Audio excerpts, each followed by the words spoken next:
Hey there, do you dream of escaping into a book? Maybe your escape includes a cozy cabin in the mountains or a magical town along the coast. Either way, you're in the right place. Welcome to Literary Escapes with me, Becky.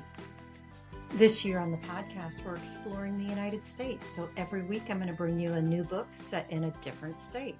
So let's see where we're going today. So Jen, how are you? Welcome.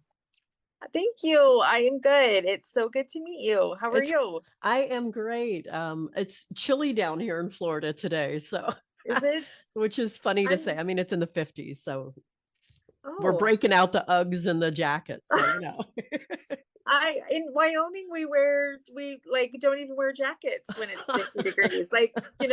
Yeah, we often get into like the negative 15-ish. I can't even imagine. Oy, I cannot even imagine. It's a little crazy. So we are traveling through the United States through our books this year. I love it. And you are Wyoming. Yes. And so do you live in Wyoming? I do. I love many years ago, Wyoming used to be part of my sales territory, and I loved it when I could go up there. It's such a beautiful state. Oh, it really is. And we're the least populated state in the US. So Wow. some people don't remember that we actually exist. And I think it is kind of funny. Wyoming people have such state pride. We love our state, and it is bitter cold and windy, but we love it. Yeah. And I think my first like 12 books, I don't know if it's that many. I'm like gonna get them mixed up. I have 20 now, and I can't keep track, but like my first 10 to 12 take place in Wyoming because I love it here. I know it, and so it feels easy to write about. I can understand that. Yeah, that is so cool. So how long have you lived in Wyoming? My entire life. Really? Oh my gosh, that's awesome. Sometimes I'm like, I would like, let's go venture out, let's go somewhere else, but I want to be able to come back. Yeah, most people only think of the national parks or national park, so Yellowstone or the TV show. But there's a lot more to the state than just Yellowstone or a TV show. Yeah. And so yes, but Yellowstone has kind of put us on the map. People are like starting to know that we do exist now. Exactly. Not just on your way to Montana or something. Right. Yeah, we have Yellowstone is pretty famous, and then very famous, and then Jackson, Wyoming. People like out of staters call it Jackson Hole. We don't call it that. We just call it Jackson. But that's funny. Okay. Yeah, it's a big tourist town, and people like to ski there. And we even have you ever heard of Devil's Tower? I have not heard of Devil's Tower. It's a pretty cool thing. If you're ever in Wyoming, it's near, like, if you ever go to Mount Rushmore, it's fairly close to Mount Rushmore. So you could, add that in to your trip. But it's just this enormous rock formation, and there's like an old tale around it about an Indian girl who was being chased by a bear. Oh. And she climbs up the mountain and is on top of this. It's like a flat top. Okay. And then the sides look like a bear has been like clawing up the and so that's the tell, that she found refuge on top of this great big formation, and the bear clawed all around it. So it's what a really cool story.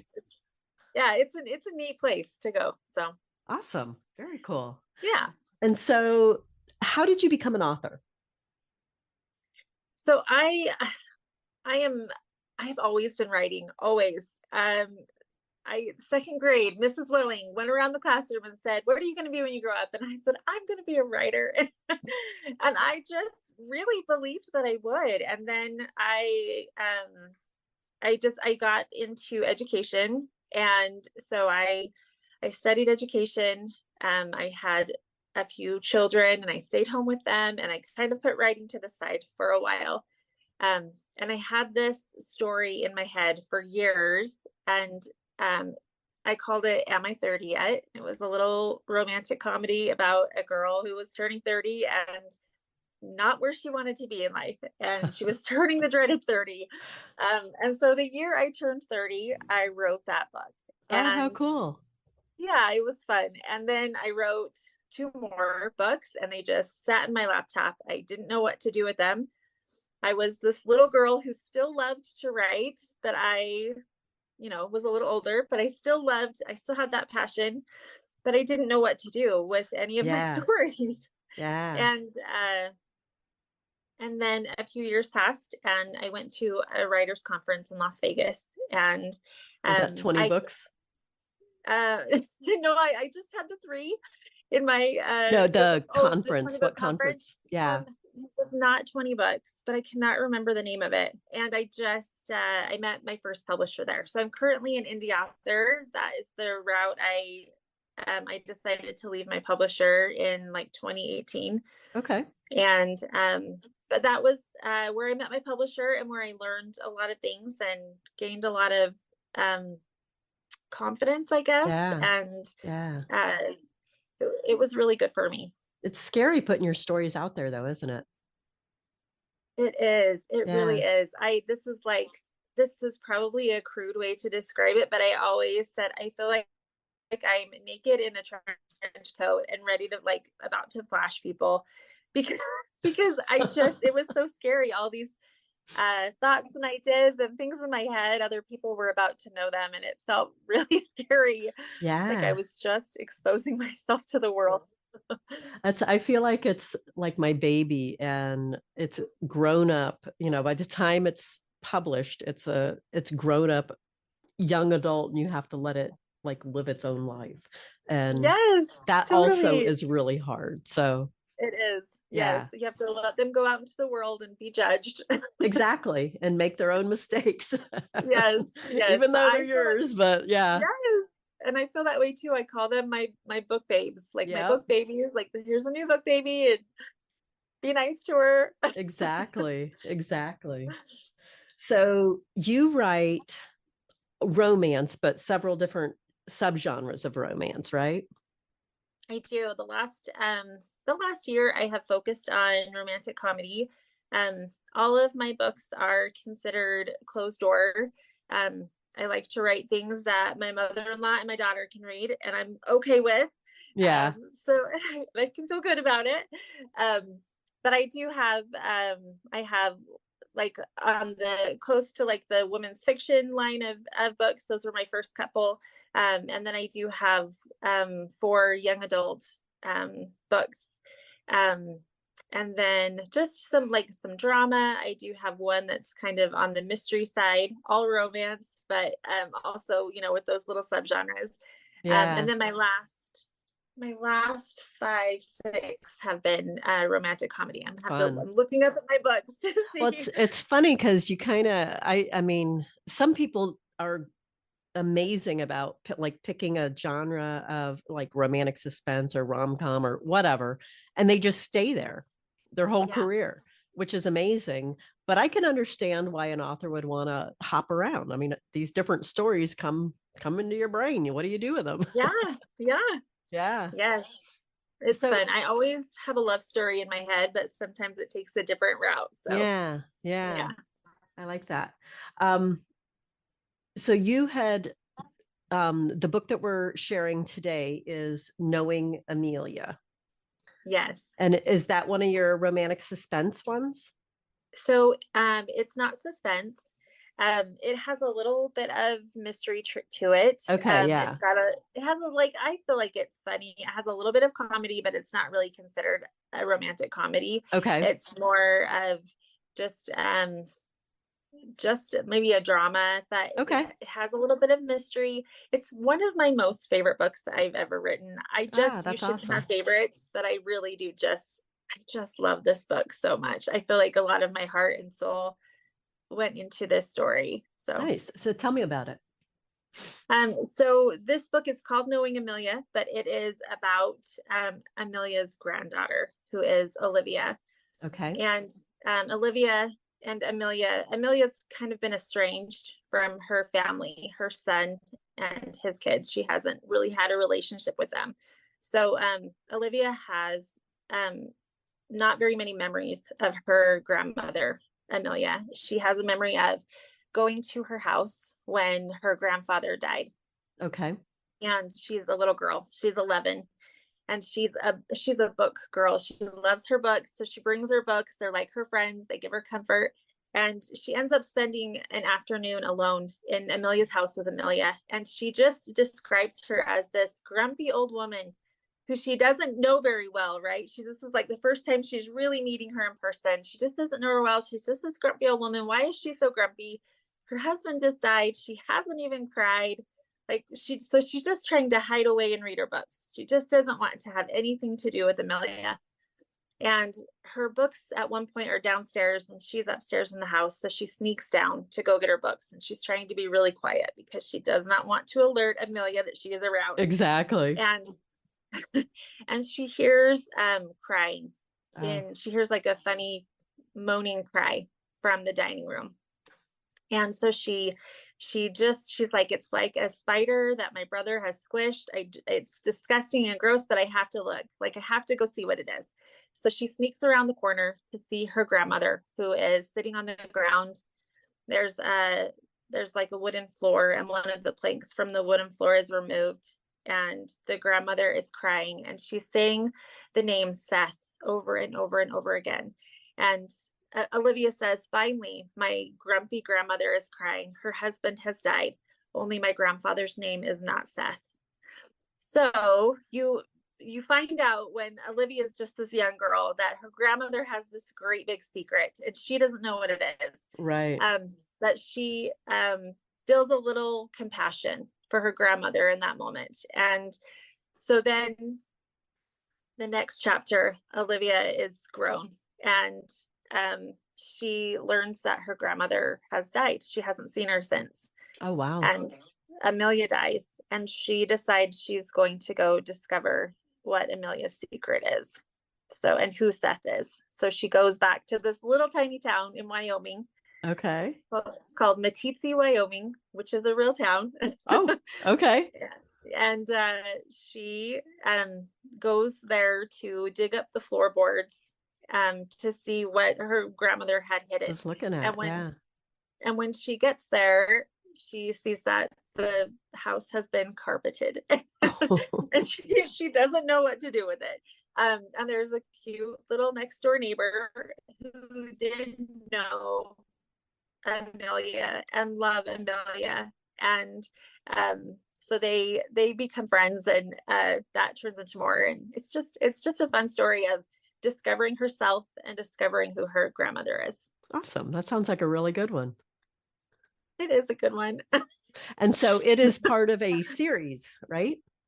Yeah. So I originally I wrote that book, and then my publisher, my initial publisher, originally published it. And then when I decided to leave, I asked for the rights back to my 3 books that they had published, and they were very gracious. I was super nervous and prepared to have my lawyer friend help me, and they were actually very gracious. And oh, nice. And said anyway, they gave me my rights back to my books. And so I was able to do a little rebranding and recovering for that one. So I have put it out since, again, a little bit new. And so it kind of sat as a standalone for a couple of years. And then when I got the rights back, I decided I wanted to add to this story. So Olivia has 2 siblings, and I wanted to give them a story. Okay. So they each have a book. And then I also had this story in my head of the male main character in that book, the little next door neighbor that I talked about. His name is Logan. And his parents are just a little blip in the book. They've passed away in knowing Amelia. And I really wanted to give them a story. So I did a little prequel. It's just a little novella prequel for them. But it's fun because Amelia lives next door to them. And so she's alive, and she's younger, and she's in this. So you get book. to know Amelia yourself in that one. Yeah. I like that. How fun. That sounds like a good one. And so what are you working on now, writing wise? So right now I'm working on a new romantic comedy series. The series is called Another Bailey Brother.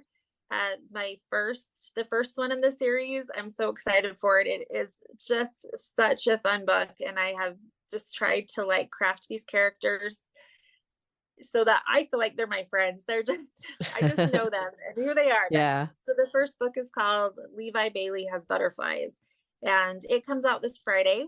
So that's Excellent. exciting. Yep, That's December very exciting. 1st. Okay.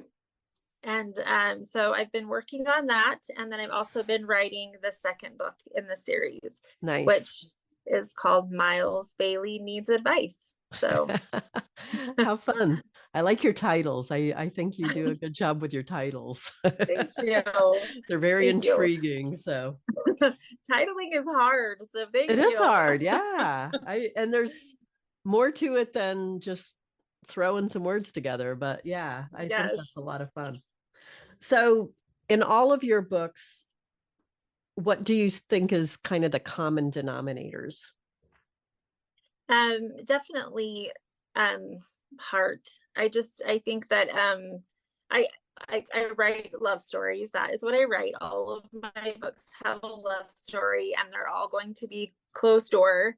But I just feel like heart and love is so important, but just like loving yourself and having characters who have are just good people, and they have big hearts, and they want to do what's right and good things. Mm-hmm. I feel like all of my books have, even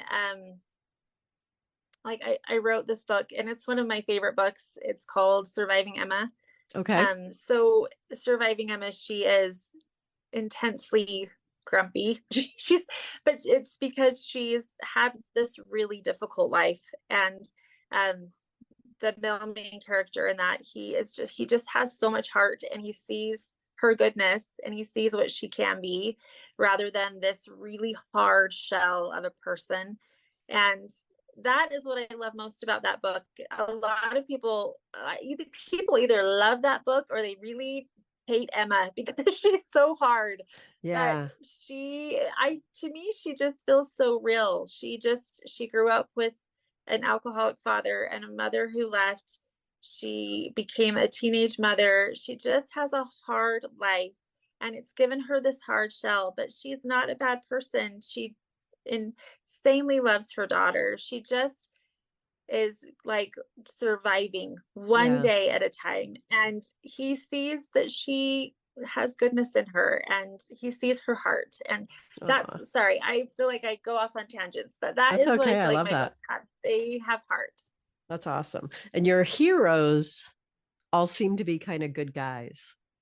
Is that? Yeah, there's even Levi Bailey. He is grumpy. He's a grumpy sunshine, but he's more grumpy out of almost necessity. He's like the protector of his family. His mom has been sick. His dad left, so he's like taking care of younger siblings his whole life. So he kind of has like this. He's like has a gruffer exterior. He's nowhere near Emma, but like this gruffer exterior. But it's because of how much he loves his family and how much he wants to protect and take care. Oh, that's nice. I like that. So yeah, for sure. One of the terms that you used in your I think it was on Amazon, I saw it, is cinnamon roll heroes. I love that term. And I mean, I love cinnamon rolls, but I like cinnamon roll heroes too.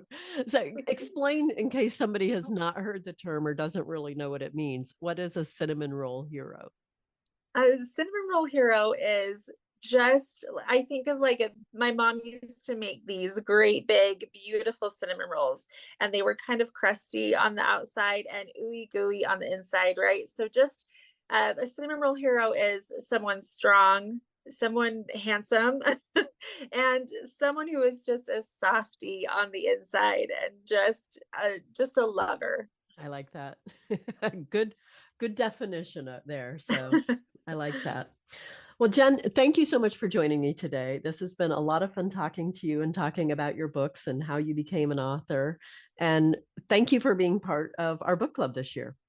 I'm so happy to be. It's going to be so much fun. So thank you for letting me. My pleasure.